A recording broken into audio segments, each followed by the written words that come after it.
Narang Russians తీసుకొచ్చుకున్నాడు. గురుంగు వాళ్ళు సర్బియన్ ఆర్మీని తీసుకొచ్చుకున్నారు. గేట్లో ఈ రోజు కూడా 700 కొత్త ఎంట్రీలు జరిగాయి. ఇకపై ఎవరు వస్తారో ఎంతమంది వస్తారో తెలీదు. నువ్వు చెప్పు, ఎంతమందిని తెచ్చుకుంటున్నాము అన్నా? చెప్పు దేవా,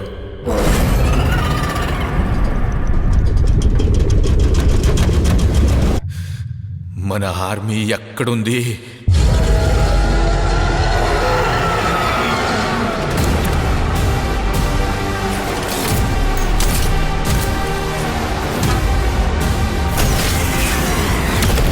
పెద్ద పెద్ద గోడలు కట్టేదే భయపడి.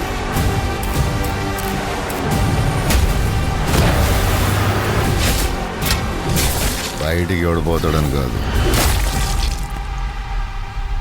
లోపలికి ఎవడొస్తాడని.